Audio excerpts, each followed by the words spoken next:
What if I told you that whenever a player is the highest paid player that season, they are more likely to miss the playoffs than to win a playoff game? Well, it's true. NFL contracts are a double-edged sword. Yes, players get paid, but then you're leaving less money for the rest of the team.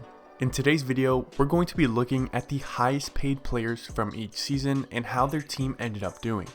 And well, these results are shocking. Let's get right into it.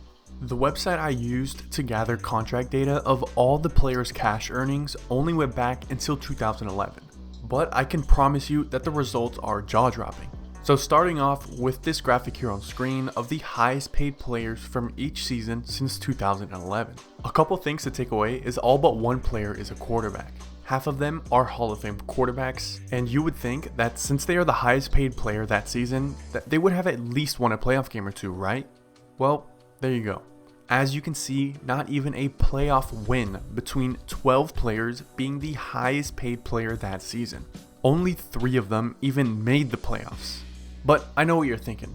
This is a small sample size, and you're right. So let's expand the highest paid player to the top 3 highest paid players each season. Now we have a sample size of 36 players over 12 years. Now we definitely have to see a pickup in playoff wins with the type of names that are on the list, right? And I can't believe this, but here you go. 5 playoff wins across 36 of the highest paid players in the NFL, and only 11 playoff appearances, which is less than a third. Now yes, injuries can play a factor, and it is a team game, so it doesn't just rely on the highest paid player. But when you're the quarterback, it kinda does. 1 month ago, I uploaded a video talking about how the highest paid quarterbacks never win. Now that video was just based on quarterbacks, and only the highest paid quarterback from each season. Whereas this video is across all players and the top 3 players. And you might be thinking, well Chris, isn't this just an extended version of that video? And well, honestly yeah.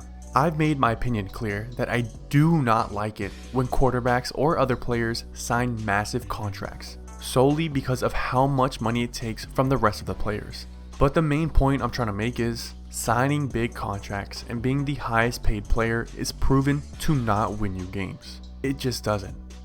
Now, sure, a good amount of players on this list will be in the Hall of Fame, and they're great players. And between all of them, since 2011, they have 15 Super Bowl appearances and 8 Super Bowl wins. But when they're one of the highest paid players in a single season, it's not a successful formula. Now obviously, there's always going to be a highest paid player in the NFL. There just is. But the amount of money that the player takes is the key point. Don't take a huge portion of the cap space for yourself. Be selfless and share the money amongst your teammates to make them happy. Keeping the same team together with decent pay instead of driving them away wanting more money is the formula. I hope you all understand the main topic of this video, as I know it can be somewhat confusing to follow along. Anyways, we're on the path to 1,000 subscribers, so subscribe if you enjoyed. Let me know what you think in the comments below, and as always, I will see you all next video.